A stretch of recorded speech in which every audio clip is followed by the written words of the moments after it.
വേടൻ്റെ പാട്ട് കേരളത്തിൽ സ്റ്റോപ്പ് ചെയ്യുക. ജാതി വ്യവസ്ഥയില്ലാത്ത നമ്മുടെ നാട്ടിൽ ഇനിയും ഇദ്ദേഹത്തിൻ്റെ പാട്ട് വേണ്ട. നിങ്ങൾ തമിഴ്നാട്ടിൽ വരൂ, പാട്ടുപാടൂ, തമിഴ് ജനതയെ രക്ഷിക്കൂ മകനെ. ഓക്കേ.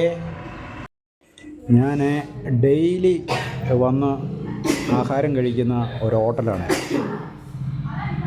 ഇവിടെ ഇവർ ഈ പാത്രത്തിൻ്റെ മുകളിൽ ഇങ്ങനെ ഇല വെക്കും, അല്ലെങ്കിൽ ഒരു പ്ലാസ്റ്റിക്കിൻ്റെ പേപ്പർ വെക്കും. അപ്പോൾ എനിക്ക് അറിയില്ലായിരുന്നു ഇതെന്താണെന്നുള്ളത്.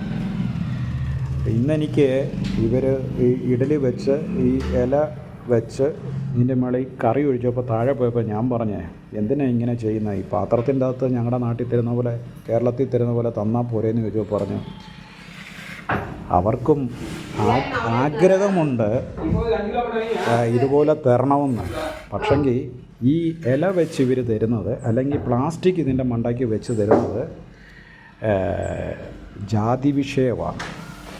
ഈ പാത്രത്തിൽ ഒരാൾ കഴിച്ചിട്ട് വേറെ ഒരു ഉയർന്ന ആൾക്കാർ വന്ന് കഴിച്ചാൽ അവർ ഈ പാത്രത്തിൻ്റെ അകത്ത് കഴിക്കത്തില്ല. അതിന് വിഷയമാണ് ഇവിടെ തമിഴ്നാട്ടിൽ. ഒന്നോർത്ത്, ഈ കാലഘട്ടത്തിൽ ഈ നൂറ്റാണ്ടിലാണെന്ന് ഓർത്തോണം. അതിനാണ് ഇവർ മേളിൽ ഇങ്ങനെ ഈ പാത്രത്തിൻ്റെ മുകളിൽ ഒരു ഇല വെച്ചിരിക്കുന്നത്. ഇവരെത്രയോ കേരളത്തെക്കാട്ടിലും എത്രയോ കാലം പുറകോട്ടാണെന്ന് ഓർത്തോണം. നമ്മുടെ അവിടെ വേടനൊക്കെ ജാതി വ്യവസ്ഥ പറഞ്ഞ് പാട്ടും പാടി നടക്കുക. എൻ്റെ വേടാ, നീ തമിഴ്നാട്ടിൽ വന്ന് പാടേ. ഇവിടെ താണ്ട് ഒരു പാത്രത്തിൻ്റെ പേരിൽ ജാതി വ്യവസ്ഥയാണ്. ഇവിടെ വലിയ ആൾക്കാർ നിങ്ങൾ കഴിക്കുന്ന പാത്രത്തിൽ കഴിക്കത്തില്ല.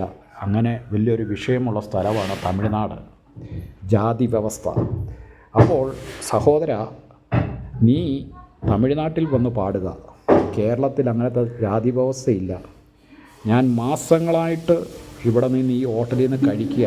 ഇന്ന് എനിക്ക് ഇലയ്ക്കകത്ത് തന്ന ഈ കറികൾ വെളിയിലോട്ട് ഒഴുകിപ്പോയപ്പോൾ ചോദിച്ചപ്പോഴാണ് പറഞ്ഞത്. ഞാൻ പറഞ്ഞു എനിക്ക് പാത്രത്തിൽ തന്നേരാ. അയ്യോ, അത് എന്താ ഊരിൽ നടക്കാതെ, ഇവിടെ ജാതി വ്യവസ്ഥയുണ്ടെന്ന്. അപ്പോൾ പൊന്നു മോനെ, നീ ഇവിടെ വന്ന് പാട്ട് പാടൂ, കേരളം വിടുക. ഓക്കേ.